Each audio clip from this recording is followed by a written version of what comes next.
नमस्कार, आप live cities देख रहे हैं। मैं हूं जय शुक्ला।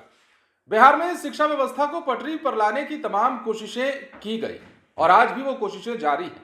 लेकिन बिहार के स्कूलों की जो रिपोर्ट कहती है वो ये कहती है कि बिहार के स्कूलों के हालात बद से बदतर हुए हैं, सुधरे नहीं हैं बल्कि और खराब हो गए हैं। लेकिन यह भी सवाल है कि किस मामले में खराब हुए हैं। हम इंफ्रास्ट्रक्चर की बात नहीं कर रहे हैं, हम बेंच कुर्सी डेस्क की बात नहीं कर रहे हैं, विद्यालय के भवनों की भी इस वीडियो में बात नहीं कर रहे हैं। बात कर रहे हैं बिहार के सरकारी विद्यालयों में बच्चों के नामांकन की, उसी नामांकन की जिस नामांकन को लेकर अब केंद्र सरकार ने चिंता जताई है और रिपोर्ट मांग दी है। बिहार से अब रिपोर्ट भेजी जाएगी केंद्र सरकार को और बताया जाएगा कि आखिर क्या वजह रही कि बिहार के सरकारी विद्यालयों में सिर्फ और सिर्फ एक साल में 6 लाख बच्चे गायब हो गए। 6 लाख से ज्यादा बच्चे गायब हो गए।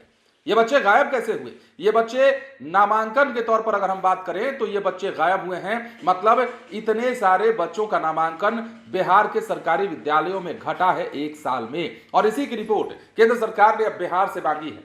दरअसल बिहार के सरकारी स्कूलों में पहली से 5वीं कक्षा तक एक साल में 6 लाख बच्चे घट गए हैं।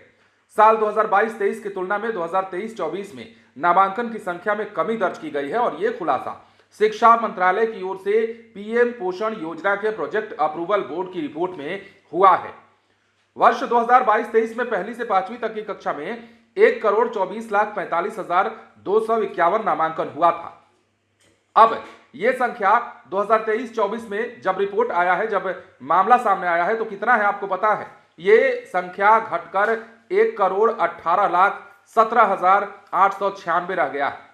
आंकड़ों के मुताबिक एक साल में 6,27,355 नामांकन घटे हैं। शिक्षा मंत्रालय ने राज्य के शिक्षा विभाग से नामांकन कम होने की रिपोर्ट भी मांगी है। माना जा रहा है कि विभाग की ओर से नामांकन कम होने की समीक्षा करने के बाद सरकार को रिपोर्ट भेजी जाएगी। 2022-23 की तुलना में 2023-24 में पहली से 8वीं कक्षा तक करीब 9 लाख नामांकन में कमी आई है। वर्ष 2022-23 में कक्षा पहली से 8वीं तक में 1,88,50,483 नामांकन दर्ज हुए।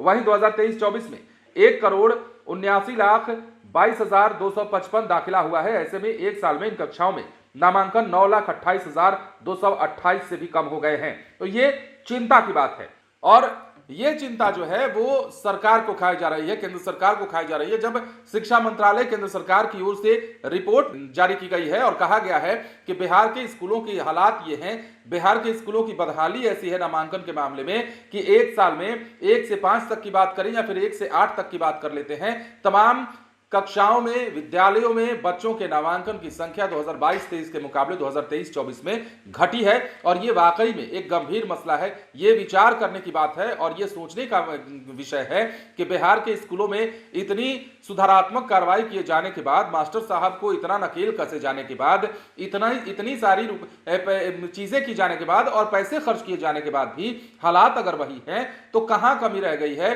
कि आज भी बच्चे सरकारी विद्यालयों में नहीं जा रहे हैं। यहां तक कि रिपोर्ट तो यह भी खुला है बिहार में, जब एक खुलासा हुआ, कल ही हमने आपको खबर बताई थी और यह पता चला था कि बिहार में एक साल में 200 करोड़ का नुकसान बिहार सरकार को इसलिए हो रहा है क्योंकि बच्चे डबल गेम खेल रहे हैं, सरकारी विद्यालय का लाभ ले रहे हैं और पढ़ाई प्राइवेट स्कूल में कर रहे हैं। तो यह भी चक्कर है, ये तमाम चीजें बिहार में है। लेकिन सवाल वही है कि शिक्षा विभाग आखिर कितनी कोशिश करेगा और शिक्षा विभाग की इस कोशिश में कहां कमी रह जा रही है कि बार बार इस प्रकार की रिपोर्ट का खुलासा होते ही बिहार को शर्मिंदा होना पड़ रहा है। अब केंद्र सरकार को दखलंदाजी करनी पड़ी है और शिक्षा विभाग से रिपोर्ट मांगा गया है और पूछा गया है कि आखिर कारण बताइए कि आपके राज्य में स्कूलों की इतनी बदहाली क्यों है, बच्चों के जहन में आप ये बात क्यों नहीं डाल पाते हैं, अभिभावकों के जहन में आप ये बात क्यों नहीं डाल पाते हैं कि सरकारी विद्यालयों में प्राइवेट विद्यालयों से कम सुविधा नहीं, कम पढ़ाई नहीं और कम पढ़े लिखे मास्टर नहीं। फिलहाल बने रहे लाइव सिटीज के साथ। धन्यवाद।